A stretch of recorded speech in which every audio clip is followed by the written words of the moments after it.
Good afternoon, good morning. Welcome to the third Entrepreneurs Program Learning event in cybersecurity. Very shortly I'll be passing you over to your hosts for today, Aaron and Nick from Hyvint, one of Australia's leading cybersecurity firms, and they will be giving you the latest download in this series of 5 learning events.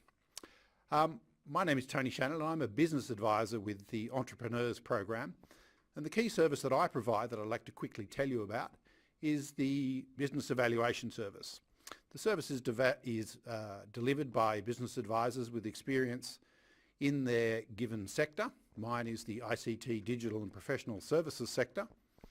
So I work with a lot of firms in digital marketing, advertising agencies, professional services firms, managed services firms from the IT sector. And business advisors provide a whole review of all aspects of their client's company: strategy, product, service, investment, funding, finance, HR, the whole gamut. We then write a report which is called an action plan, and that includes a handful of items that we think, in conjunction with the business owner, that will help them to improve their productivity and the performance of the company. It's a free service available to eligible companies who fit one of the sectors and who have a turnover of $1.5 million and have been in business for 3 years. Personally, I can highly recommend the service, and if you go to the business.gov.au website or indeed to the YouTube channel, you'll find some customer story videos on there and see what the clients of the business advisors also think. So if you feel that might be of interest to you, please have a look at the website business.gov.au and search for business evaluation. I think you'll find that a good use of your time, and the service is very beneficial to all sorts of companies.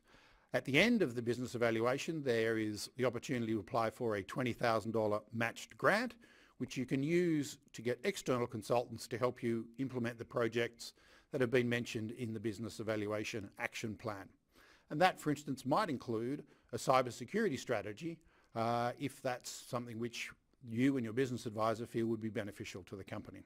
So I'd like you to bear that in mind. Business evaluation services, and it's via the business.gov.au website. So that's the end of my commercial. I will now hand you over to Nick and Aaron from Hyvint for the cybersecurity webinar number 3. And don't forget, there's questions at the end, and there should be a little icon in the bottom left hand of your screen where you can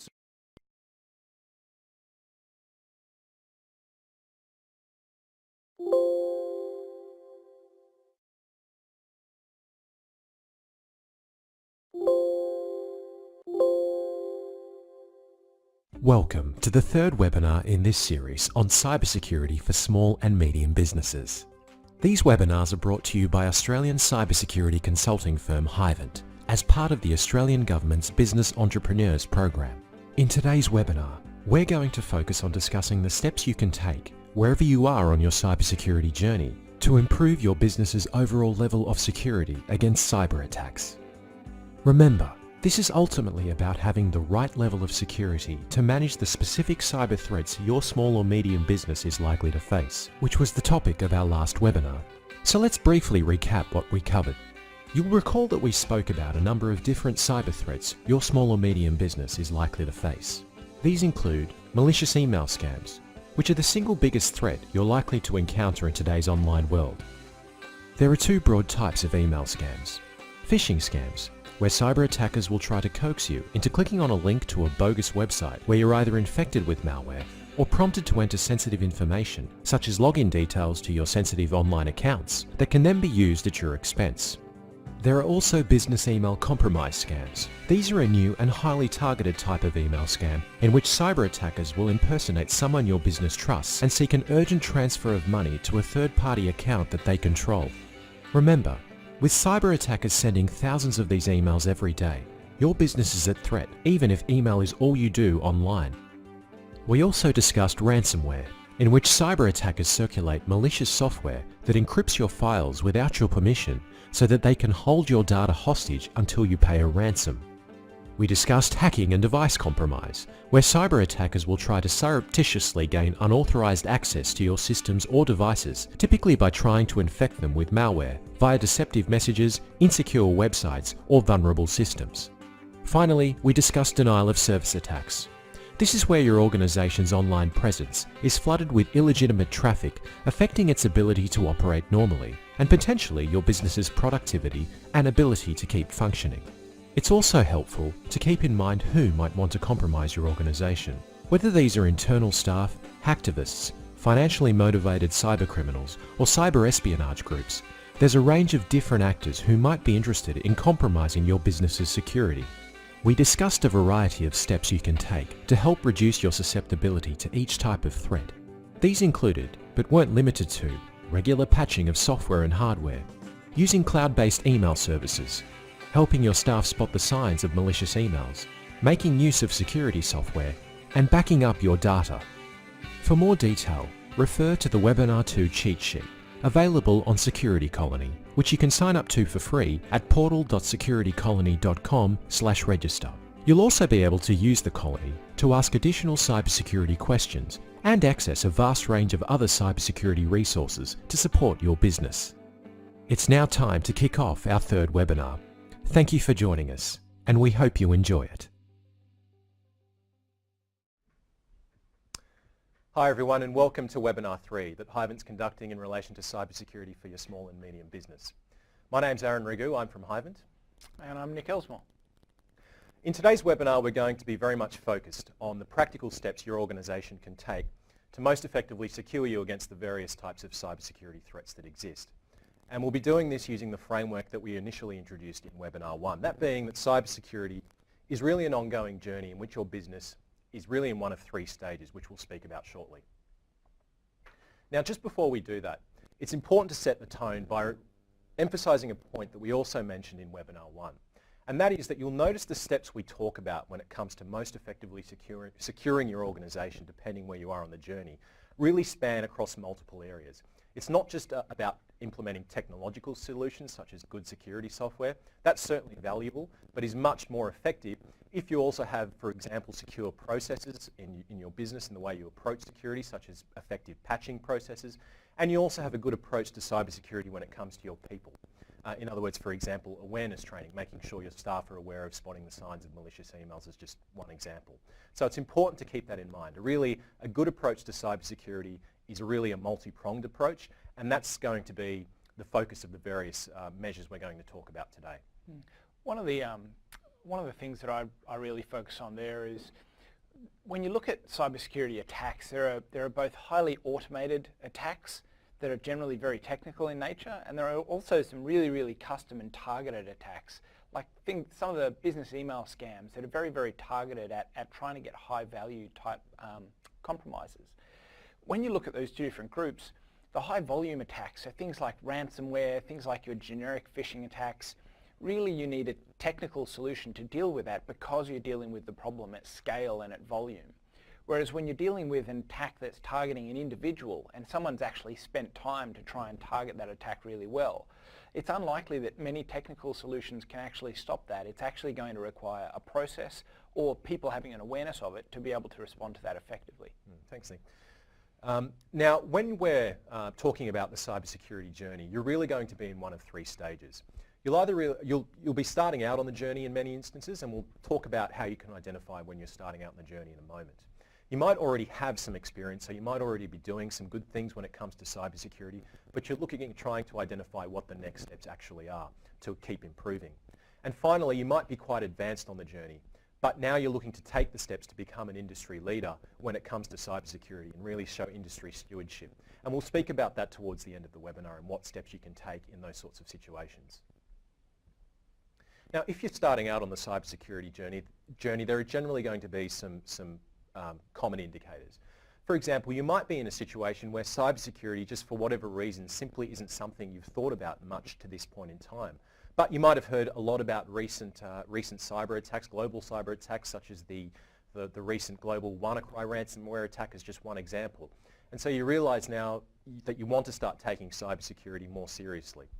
You might be in a situation where your business is simply engaged in a new line of work or acquired some sort of new project in which cybersecurity suddenly has become immediately more relevant or seemingly more relevant to your business. So for example, you might have acquired some new intellectual property as part of a new project, and you're concerned about making sure that that intellectual property is secure from potential cyber attacks. And so you're looking at what the steps are to start out on the journey. Finally, you might be in a stage where, or you might be in a situation where you have experienced a cybersecurity breach of some nature in the past, and you found you didn't handle it as well as you would have liked. And so now you're looking to identify steps you can take so that you can respond more effectively and hopefully prevent those sorts of attacks happening again in future.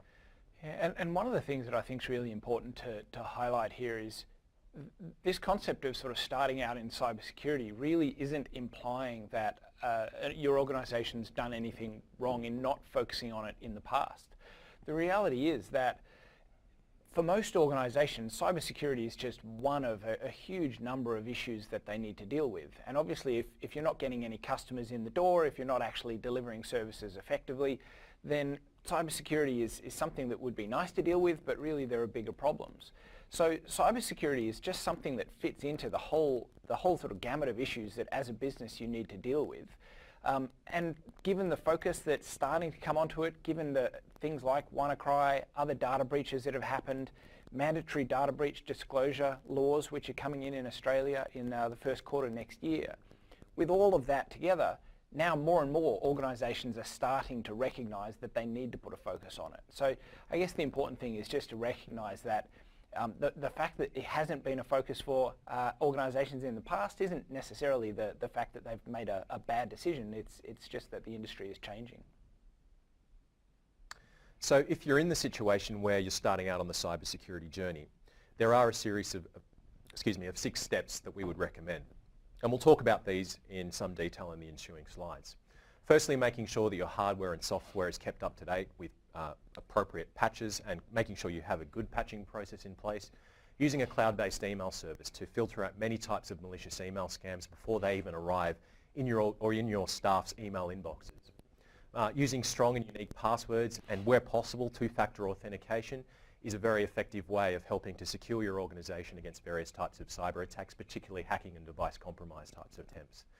Also, installing security software to help identify potential malware and ransomware infections, and finally making sure you have a good process when it comes to backing up your data, so that if you do experience some loss of data, for example as a result of a successful ransomware attack, you're in a good position to be able to recover effectively with minimal impact to your business.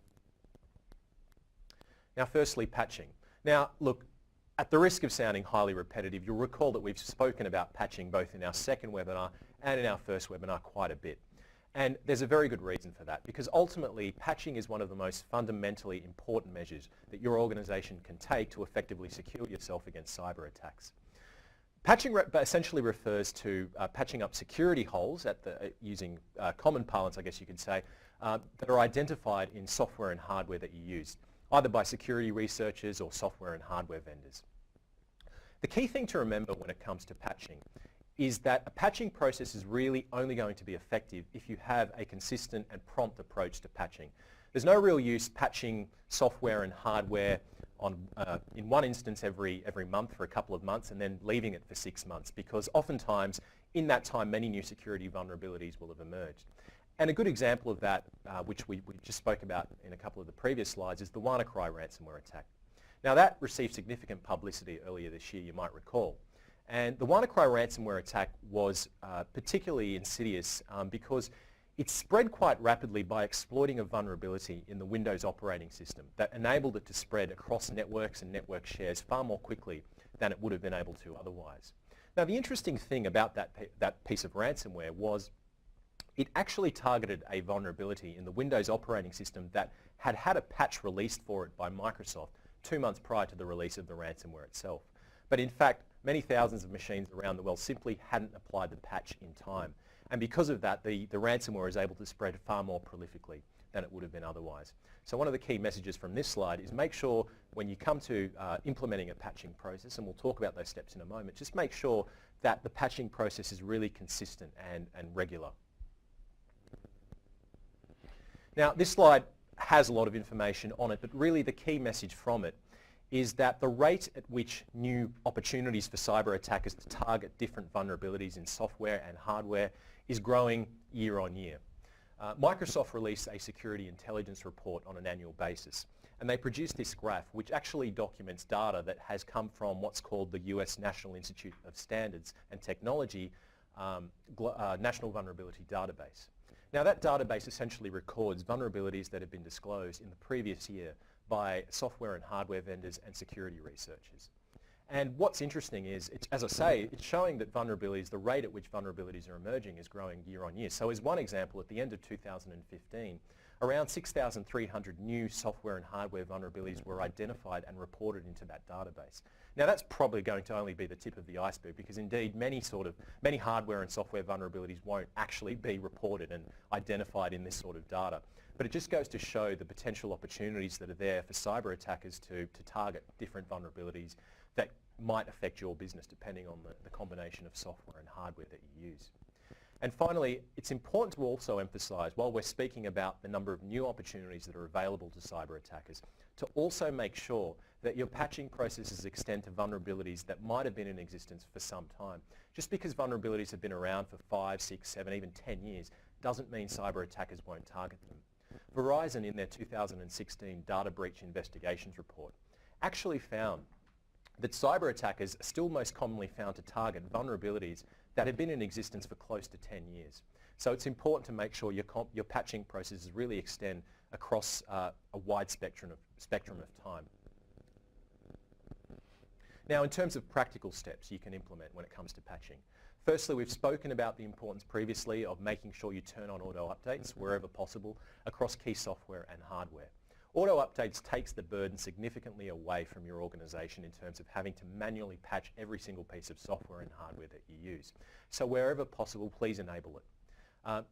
Also important to keep in mind that you need to check your hardware devices. For example, some types of hardware devices may have auto updates features available, whereas other types, for example, some network peripherals such as routers and wireless access points may not have an auto update option enabled.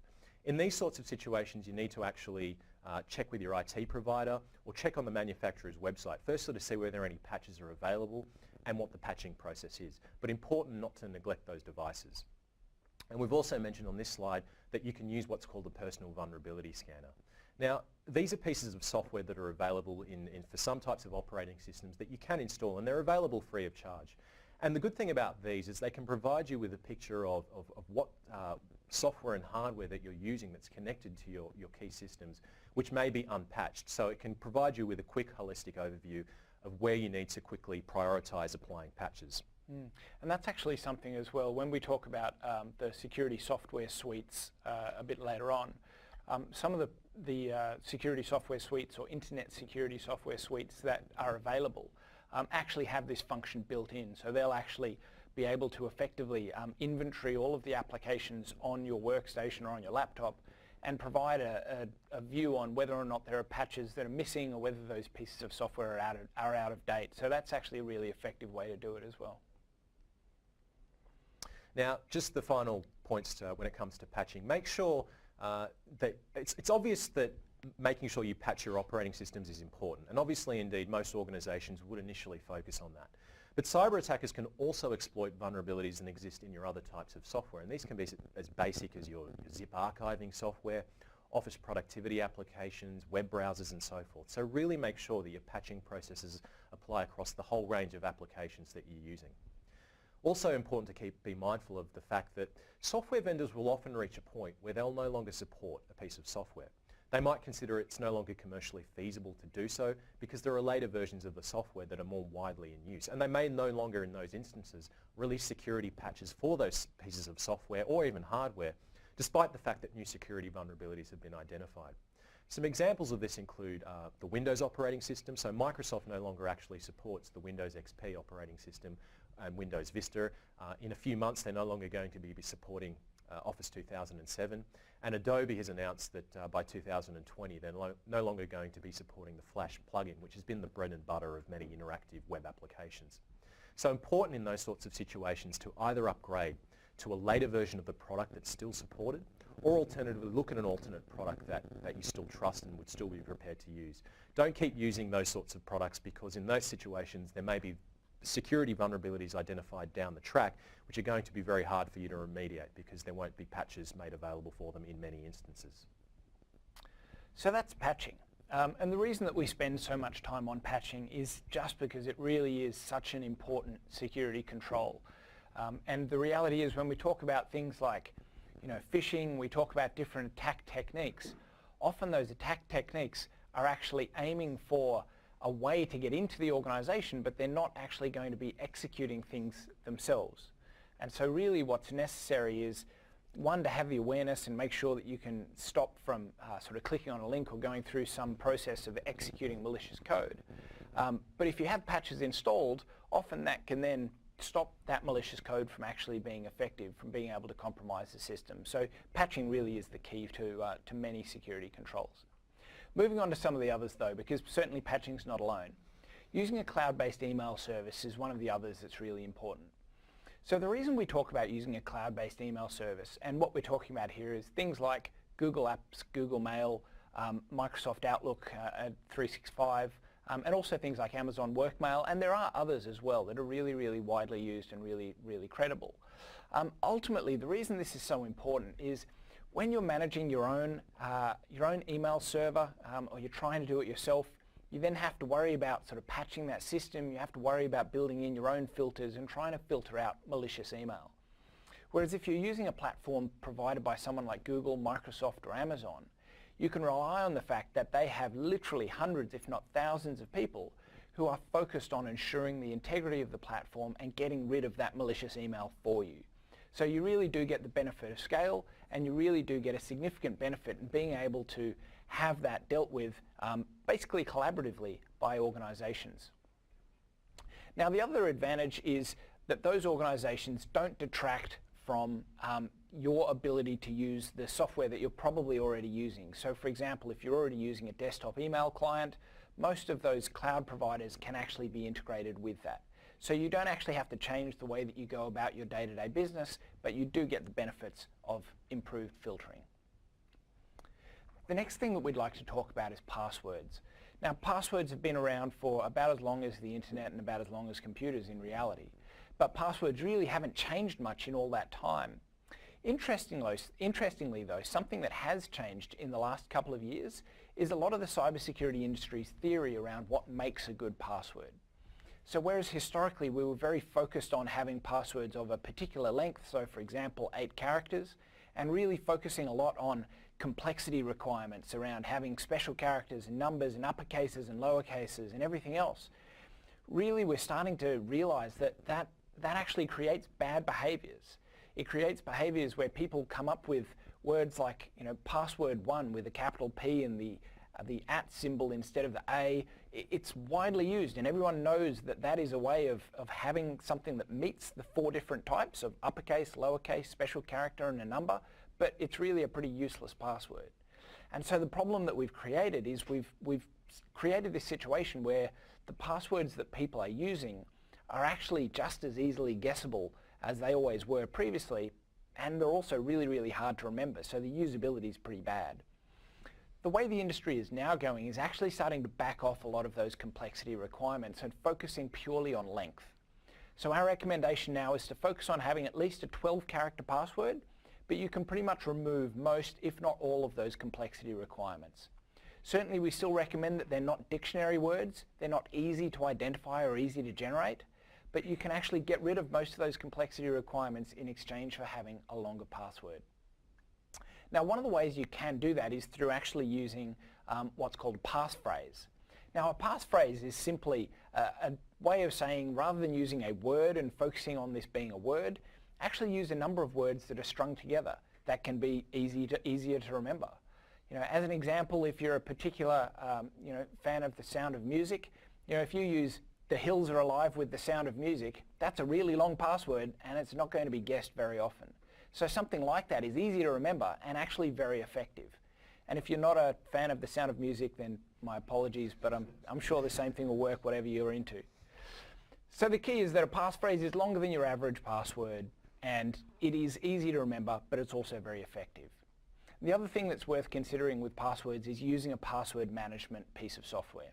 So these are pieces of software like LastPass, OnePass and KeePass, and there are a number of others as well. You can find reviews of them online to get a feel for which one might be a suit for your organization. But ultimately, these allow you to then have really, really long passwords and as complicated as you like, because you ultimately don't need to remember them. They get stored by the central password manager. You authenticate to that securely, again, using a long passphrase and also probably two-factor authentication, which I'll talk about in a moment. And then that software controls securely all of your other passwords as well. So it's really something that we recommend. The other nice thing about password managers is they often allow you to actually share passwords between people securely, in that it actually doesn't allow the person you're sharing a password with to see that password. So it's a way of giving someone access to a system without actually having to give them access to the password itself. Now, when we've talked about two-factor authentication, the most common ways that people do this nowadays is using their phone. And there are a couple of different ones. One is through receiving an SMS message with a code, which is certainly a technique that the banks use quite a lot. The banks also will sometimes, within their own banking application, send you a specific code or a specific number when you do a type of transaction. And there are also software products like Google Authenticator or Authy or Microsoft Authenticator that are effectively a piece of software on your phone that will again generate those one-time codes that you use as a second factor when you log in. Now, the great thing about two-factor authentication is it's becoming really, really widespread, and generally speaking, there's little to no cost in actually turning it on. So for example, in the social media platforms listed here, from Facebook, Twitter, Google, LinkedIn, they all support two-factor authentication natively. The internet services and email services here likewise.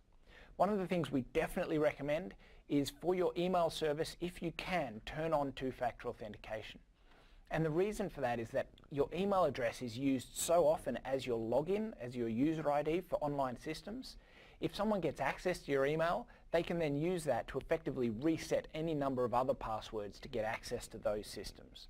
So really, your email is something you need to lock down pretty tightly, and two-factor authentication is a really effective way of doing that. And I think in addition to that, also with password managers, also if you choose to go down that path, and Nick just spoke about password managers, because those tools serve as a repository for many of the passwords that you use for your various online accounts, it's very, very worthwhile enabling two-factor authentication for those as well, I think. Yeah, definitely. Security software we've mentioned a couple of times. Now, the reason that we talk about security software and not antivirus is, going back quite a few years, ultimately antivirus software was just that. It was really software that had a very, very narrow focus, and it just tried to stop you getting your systems infected with viruses.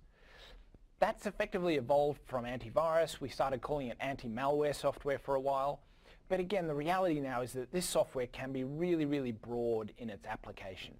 So it does certainly still have antivirus and anti-malware functionality, but it also can actually monitor the websites you view and can ensure that the websites aren't malicious in nature.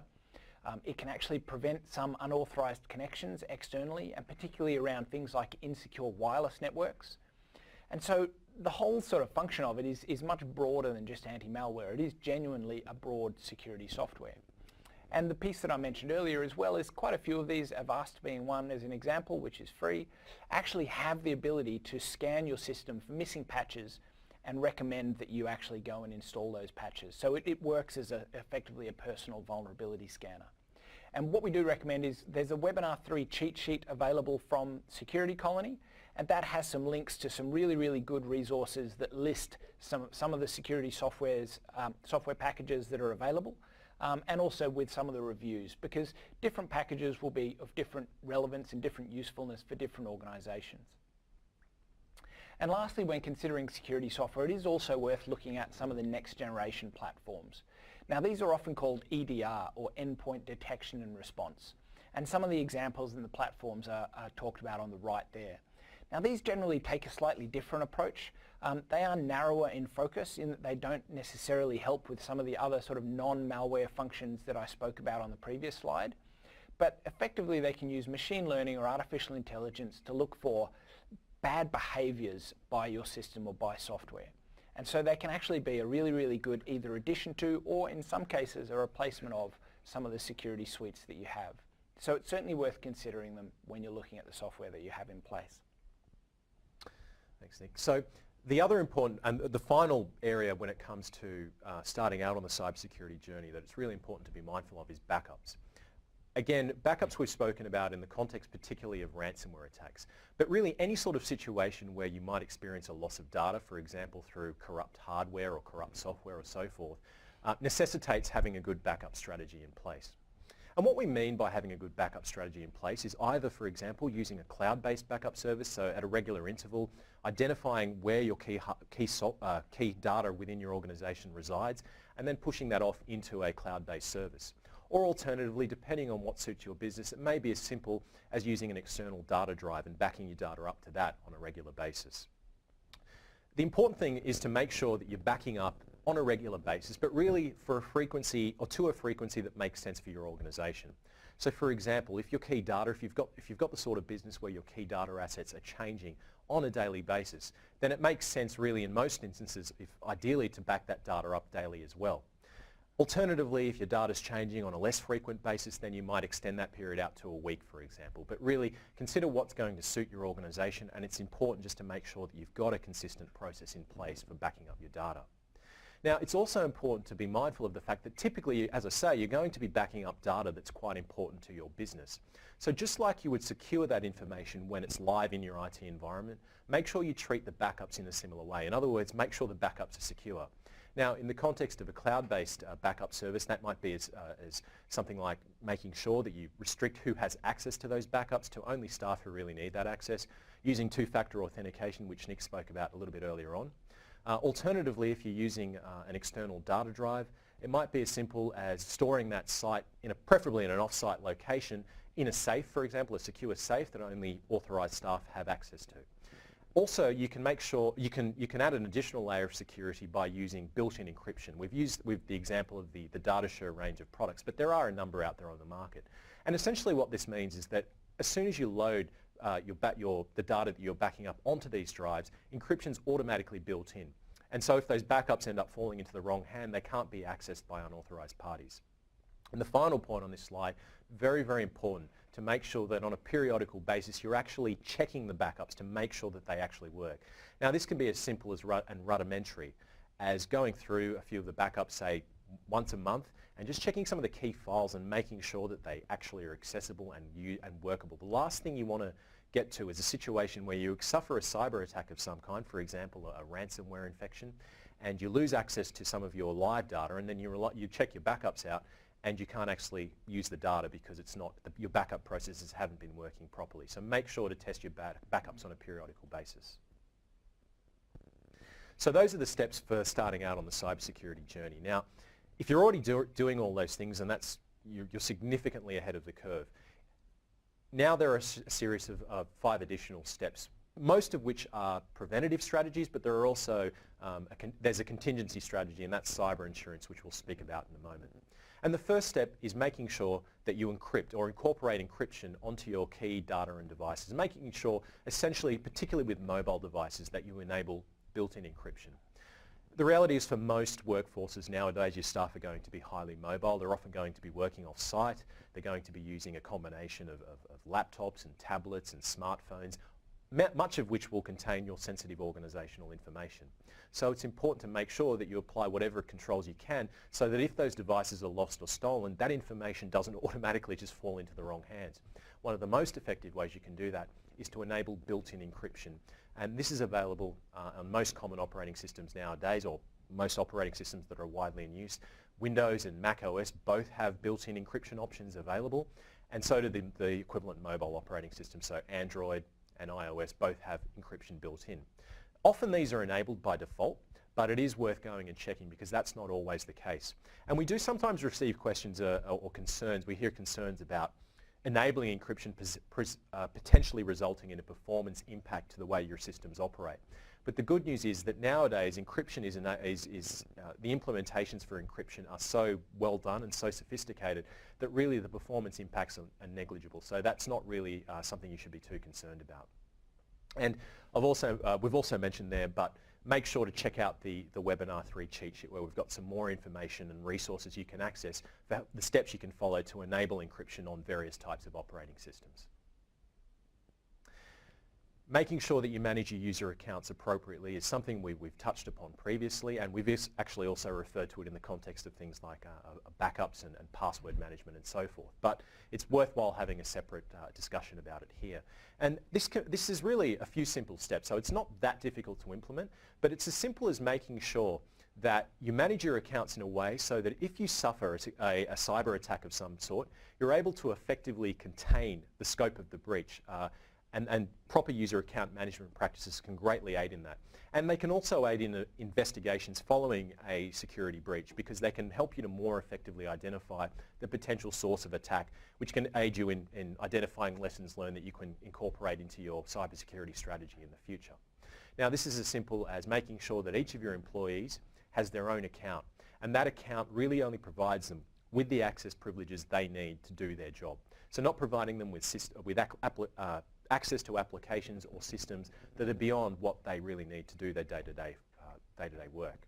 And obviously, make sure wherever possible to avoid the use of shared accounts, because shared accounts can present a significant security risk, because obviously they're in violation of that rule.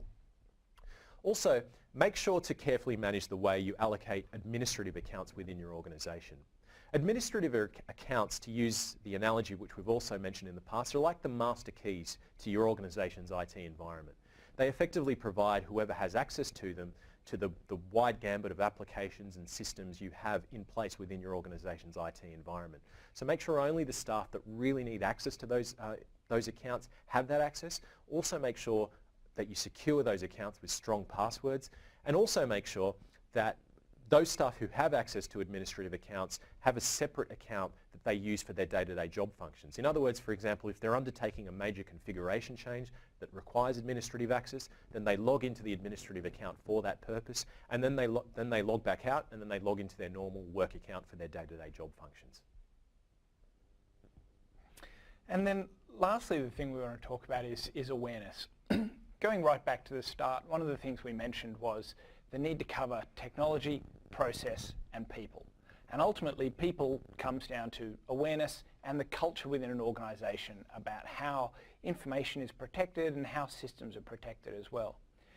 Now, the reality is that employees are always going to be the front line of the cybersecurity battle. The vast majority of attacks still come in through malicious emails. You may have heard of this concept of social engineering. You may have received a phone call yourself from someone claiming to be providing tech support or telling you that you have an outstanding fine, and ultimately it turns out to be a fraud.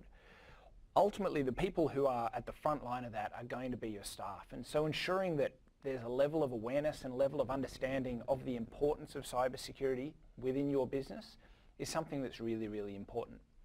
And the reality is as well, in a lot of small businesses where there's not centrally managed IT, the responsibility for actually managing individual devices ends up falling to individual staff members.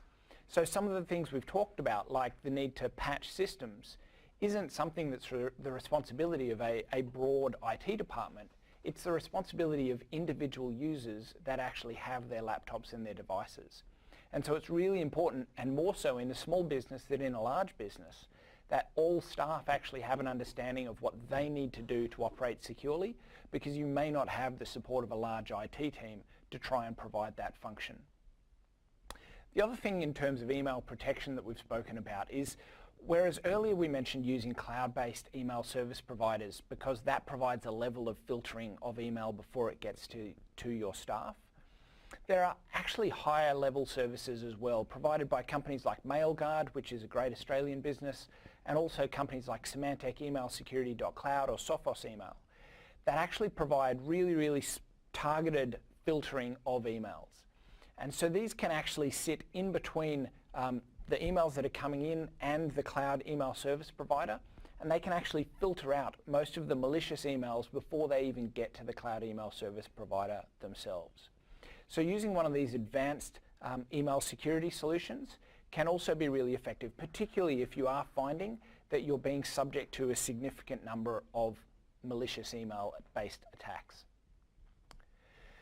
Lastly, one of the things we mentioned a couple of times is cyber insurance. Now, cyber insurance is one of the fastest growing parts of the insurance market in Australia at the moment. The reason being that cyber is obviously an area that a lot of people and a lot of businesses are concerned about, and also getting insurance for something that you're uneasy about or unsure about historically has been a really, really effective way to try and manage that risk. The challenge with cyber insurance is while we see more and more of our clients looking into it as an offering, and while in fact we see more and more of our clients signing up, it's still not hugely broadly taken up. I think the statistic we've seen is that about 1 in 7 Australian small to medium businesses currently have a cyber insurance policy in place. And one of the things that sort of resulted from that, or perhaps has contributed to that, is the policies themselves vary significantly. So for example, some policies will cover ransomware, they'll cover the costs of retrieving the backup, but they may not cover the cost of restoring the system or of perhaps paying the ransom itself. Some will cover malicious email scams, others won't. Some will cover denial of service attacks, but again, others may not if it's a case of a loss of revenue or something similar to that. So what we really recommend here is that when you're looking at cyber insurance, try to get an understanding of what your organization's particular threat is or what your organization's particular concern is. For example, if you're most worried about ransomware or if you're most worried about a data breach and the potential to have to actually notify customers after a data breach, when you talk to the insurance broker, ask them the specific question. Would this scenario be covered and which parts of that scenario would be covered? So for example, in a data breach situation, there's probably costs associated with the forensic work in terms of determining what happened and responding. There's probably costs associated with a potential fine that may come from the Privacy Commissioner. There may be costs associated with actually notifying customers, and there may be lost revenue and there may be other financial impacts as well. Some of those, but not necessarily all of them, may be covered by your cyber insurance policy. So we really recommend that you get a good understanding of what the threat is you're trying to address, and then have a quite specific discussion with your insurance broker to get clarity in your own mind about what's going to be covered and what's not going to be covered. And I think that also extends to things like human error. So for example, with malicious email scams, it might be unfortunate that despite all the staff training you've done, it might be a situation where one of your staff happens to click on a malicious email attachment that results in a ransomware infection and you experience a loss of data. So what's the nature of the policy? Does it actually provide you with coverage if there's some degree of human error involved? And as I say, because this, or as Nick said, because this isn't a very mature market, it's still important to check out all those things. And the other important point, and it was on the previous slide, just to re-emphasize, insurance is a really increasingly important strategy to have in place, because despite all these measures you might have in place, sometimes a successful attack might still occur. But ultimately, it is a contingency measure. It doesn't detract from the need to make sure that you're following all the other steps that we've already spoken about. Yeah, exactly. I mean, the fact that you have car insurance doesn't mean you then actively drive like a maniac. So, well, some people. Maybe a bad example. I think the point stands though. Cyber insurance does not mean that you can wantonly click on any link that gets sent to you, but it is something that's worth considering. Now lastly, if you've gone through this and you actually feel like you're in a pretty good space, then you're pretty much in the advanced stage of the journey. You know, the reality is that most organizations, even large organizations that we deal with, struggle with a lot of the things that we've just spoken about, from patching to staff awareness to admin level accounts. Often it's exactly the same issues, it's just the same issues at scale. But if you are in that advanced part of the journey, there are a few things that we'd like to suggest you consider. And the main one is taking on the challenge to look at some of these industry benchmarks or some of these broader standards that exist. And there are three we'd like to mention just quickly. The first being the NIST Cybersecurity Framework, the second being the ISO 27001 standard, which is the international standard for information security management systems. And lastly, the Australian Signals Directorate Strategies to Mitigate Cybersecurity Incidents, which is also known as the Top 35, and then within that there's now the Essential 8. And I'll talk about these as we go through these next few slides. So the NIST Cybersecurity Framework was actually created during the Obama administration, so it's come out of the US. It was originally targeted at critical infrastructure, so you might be wondering why this then has relevance to small to medium businesses. But the framework itself has a really, really nice model. It breaks the whole sort of cybersecurity spectrum down into 5 areas. Identify, which means understanding your business. protect, detect, respond, and recover, which are reasonably sort of self-explanatory parts of the process of understanding and managing your cybersecurity risk. And although it was designed for big companies, it's now really flexible enough to be used by organizations of pretty much any size. And when ASIC in 2015 actually released their paper on cyber health checks for businesses, they specifically suggested that the NIST cybersecurity framework would be a good thing to look at if you wanted to get an understanding of where your organization sat.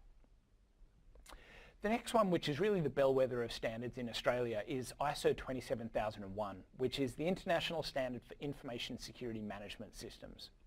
The thing to remember about this standard is it is truly a standard around a management system. So whereas some of the others, for example, the top 35 I'll talk about next, is a set of specific controls that are worth putting in place. And in fact, what we've spoken about through this session so far is a set of specific controls that we recommend you have. This is a management system around how you go about understanding your risk exposure, how you determine which controls are appropriate, and then ensuring that those controls are in place and operating effectively. You can actually get certified to ISO 27001, and in some industries, having that certification can be a really, really great competitive differentiator to actually show your customers and your business partners that you really do take security seriously. And the last one that I wanted to talk about is the ASD's strategies to mitigate cybersecurity incidents. And so they actually have produced, the ASD have produced this list of the top 35 security controls that they recommend. And then within that, they've now produced the Essential 8. And the Essential 8 actually maps really well to some of the controls that we've spoken about as we've gone through this today.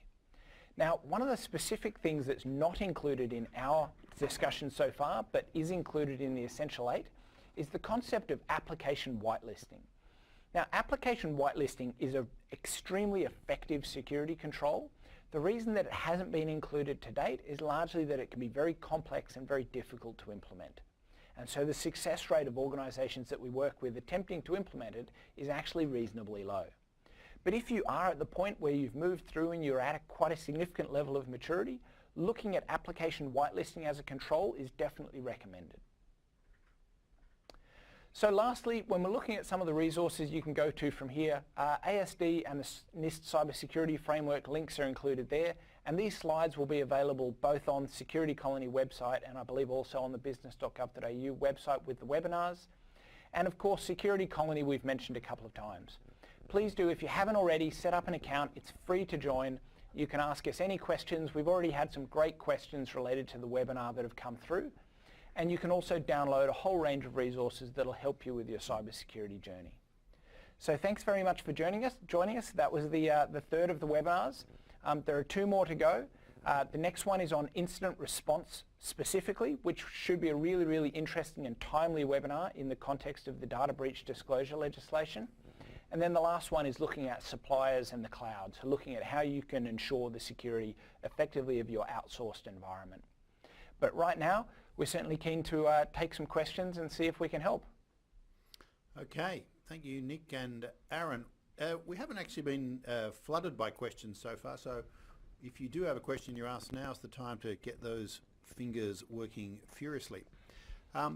The question that we've got here relates to the Privacy Brackets Notifiable Data Breaches Close Brackets Act 2017. And hopefully you can give us some pointers on this. So the question is, can you talk about which businesses are included or excluded under this new legislation, please? Yeah, I mean, that's an interesting one because ostensibly it applies, I think, to, from memory with the Privacy Act, there is an exception for small businesses, but then there's situations where, and again, just to be clear, this isn't legal advice, so always check with your legal advisors, but there are some situations where it will apply to some of the people watching this webinar and some of the organisations watching this webinar. So for example, if your organisation is a small or medium business but it trades in personal information, then it's actually covered by the data breach legislation. But then the data breach legislation itself is actually restricted to the same degree that the operation of the Privacy Act and the Australian or the national privacy principles are restricted. So for example, in relation to human resource records, it doesn't actually cover that sort of thing, but with other types of personal information, it is covered. So in those sorts of situations, I think the threshold is something along the lines of if there's I haven't looked at the recent legislation in detail for a while, but it's along the lines of if there's a risk of serious harm, then you need to report that both to the Office of the Australian Information Commissioner and to customers who could be potentially affected. Yeah, so my understanding, the threshold is $3 million of revenue. So if you have less than $3 million of revenue, often the Privacy Act won't apply. And the reason I say often is if you deal with health data, or if you deal with sensitive data, and there are a few other reasons why it then would apply again. So it is something that's worth looking into. On the website of the Office of the Australian Information Commissioner, they have some really, really good, easy to read and easy to understand sort of breakdowns of how the legislation works.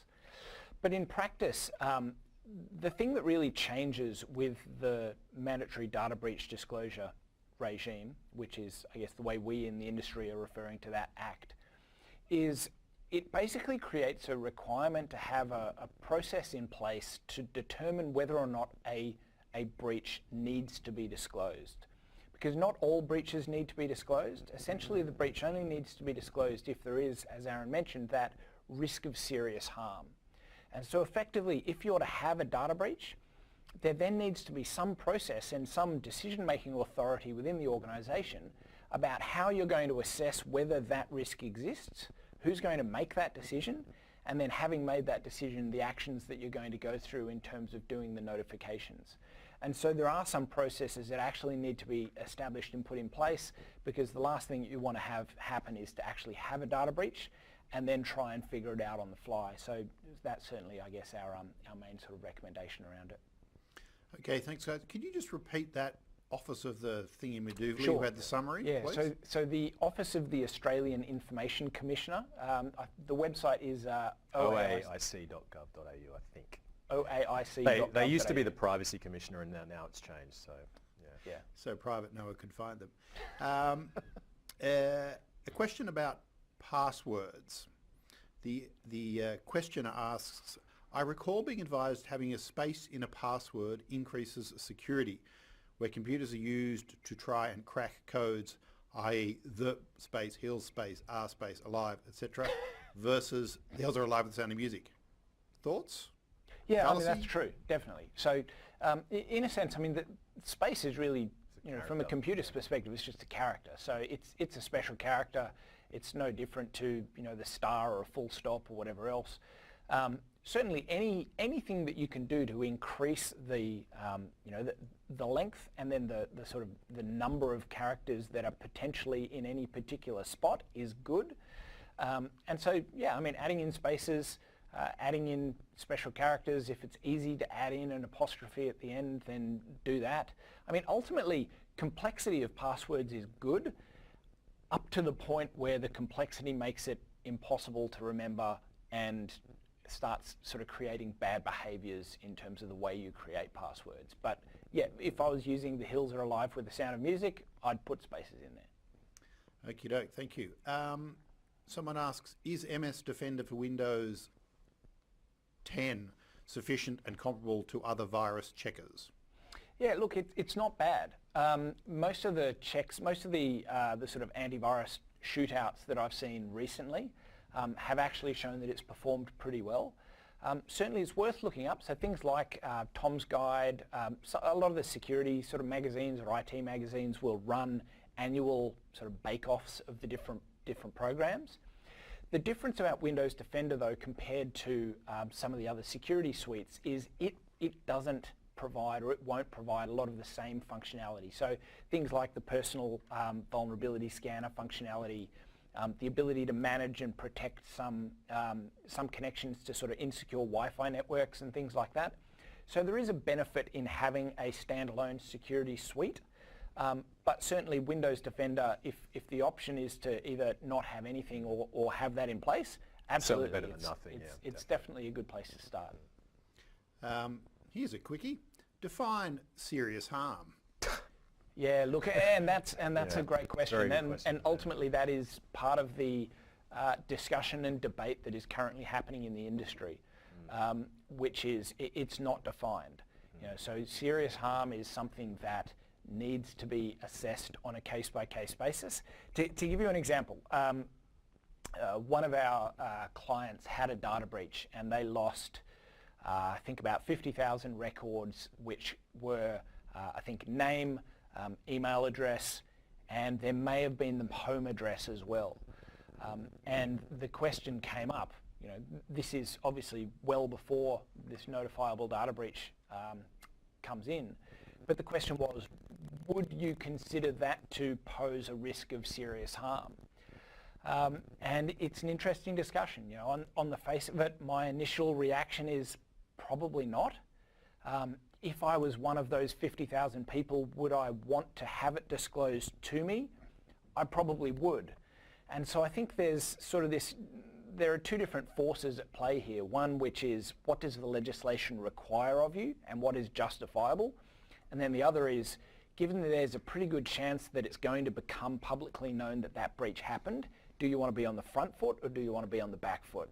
So certainly our recommendation is disclose openly and often when you need to, but at the same time, the law is written in a certain way, and you certainly can use that to your advantage if you need to.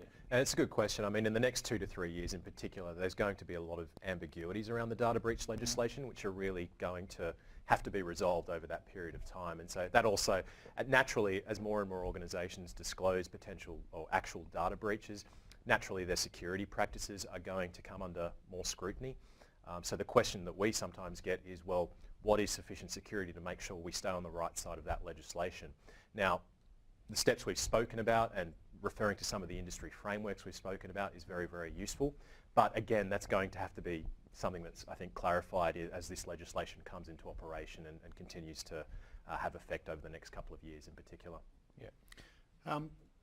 We've got a few things coming in about insurance. One of them was a question about the overview of the insurance you mentioned, but I think we covered that in your presentation. Another one sort of looks a bit more like a statement rather than a question, so I will take that as a statement. Brokers are there to ensure you are covered and a great resource for small businesses. I guess talk to your broker or your insurance person as you would when seeking any sort of insurance. Yeah. My question might be, do you know, is this a sort of at fault kind of thing? Is it a one breach and don't come back sort of, you know, we won't renew you once you've claimed a breach? Do you know what's the sort of general? No, so the policies are, they really are all different. And policies, you know, there are policies that are available in the market at the moment that are literally a few $100s. And then they can spike up quite significantly depending on the type of cover that you're looking for and the type of business that you're operating. So with cyber insurance, it really is a case that the brokers are really key here, because the brokers are going to be the difference between getting a policy that addresses your particular needs and getting a policy that isn't going to help you when the cyber event occurs. And certainly I expect that in the next 5 years, the insurance market when it comes to cybersecurity breaches will be a lot more mature than it is at the moment. So we're sort of in this funny phase at the moment where it's still working itself out. So. Okay, well, the analog clock hands have nearly ticked on to 1:30. We use an analog clock so that time can't be hacked, obviously. So Nick and Aaron, thank you very much once again. Thank you to our viewers and questioners. And I won't ask you what I should do with my list of 30 passwords that I keep pinned to the notice board above my laptop. I presume that's unhackable because it's on a piece of paper. Yeah, look, just finishing on that, as ridiculous as it sounds, that's actually not wildly insecure. And it's unpopular to say that, but the reality is it narrows the threat space from everyone on the internet to people with access to your notice board. But don't publish that. Yeah, we don't recommend it, but it could be worse. The location of the corresponding Word document is not quite so secure, nor the laptop camera that's focusing on it every day. Correct. Yeah. Okay, Doug. Thank you, everybody.